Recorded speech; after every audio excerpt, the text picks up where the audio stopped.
so happy for our student body. There's been such a dearth, if you were a freshman here 3 or 4 years ago, just lack of, for no better word, enthusiasm or excitement. There's a record crowd for our students. Over 2,200 students got a chance to see a really fine arena with some great fans and see us play a good ball game. And I can't tell you, it was a dream 3.5 years ago. I was just hoping. And so I really am thrilled for them. You know, they had to have a good time, and hopefully that bodes well down the road to continue to have good times here. I mean, that's part of the fun. When I was at Florida, I can't even imagine being a student those 4 years. 2 football national championships, 2 basketball national championships. Can you even imagine being a student? And so it's exciting for me to know that at least they got a taste. As far as the game, I thought in the truest form of the essence of teamwork, this was a team victory. Yes, we were fortunate they missed some threes. Maybe we had a little bit to do with it, but this is a great three-point shooting team. But they didn't get many off in the first 8 seconds. And I thought our interior defense was tremendous when they were hollering, drive it, drive it, drive it. I thought our guys stayed on the floor. They made a few, but I thought they stayed on the floor. They had to take tough twos. And there's a couple guys that didn't have really good offensive games. I got to tell you, those 2 or 3 guys had terrific defensive games. So to me, it was a team win, teamwork. I told them, the last thing I told them was, fellas, you enjoy it, but the bad news for all of us is it's back to work tomorrow. We have to have a mental edge for the Air Force Academy. I'm not surprised that they beat New Mexico tonight, but I didn't know it at the time. And you know what? They will have a good mental edge tomorrow. I know Jeremy Lieberman gave you guys a big boost there throughout the game, but especially in that first half. And I think he came in even before Riley got into foul trouble. But just talk about the spark that he gave, and also I'm sure you like 2 assists, no turnovers. That was probably the biggest. But talk about the spark he gave you guys. First of all, we feel bad for Al Herndon. You know, we lost a really good freshman who was really playing high-level minutes for us. Now you have 2 other freshmen jump in there early in the game. And by the way, compliments to Scott Duncan and Matt Wise, because they were the scouts for CSU both games, and they did a terrific job of getting 10 guys some minutes in the first half, which was our goal that you don't always reach.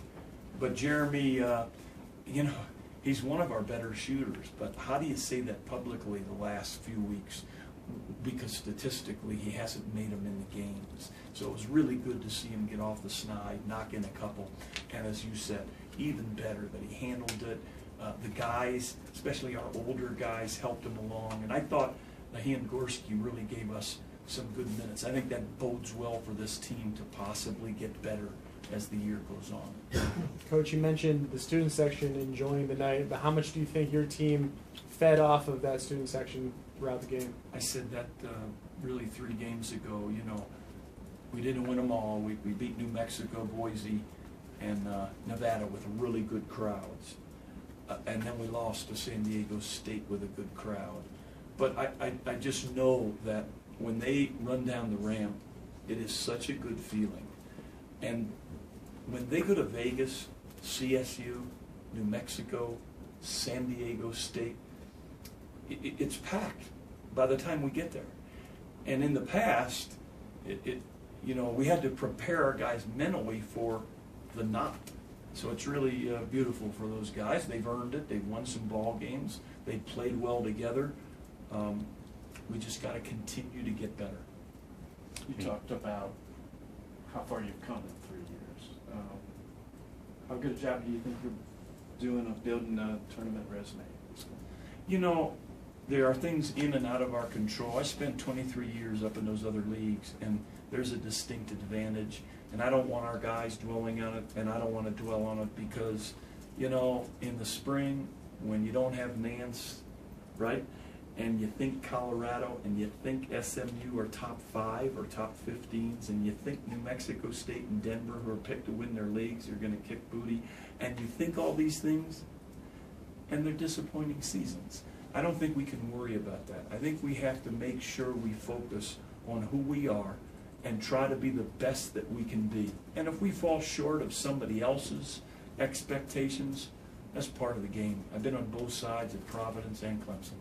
You mentioned your interior. You're really pleased with your interior defense, and when you played them down there, they were 2 of 14 from 3, and tonight they really, obviously, I think you probably did have something to do with it. So, was there anything in particular? I know you switched man and zone a little bit, getting hands up. I mean, was there anything in particular that you saw that you guys did particularly well there? No, if there was anything, I thought they're lethal the first 8 seconds. I think that these last 5 victories they've had, if you watch or you study the tapes, they really are hurting people scoring those first 8 seconds.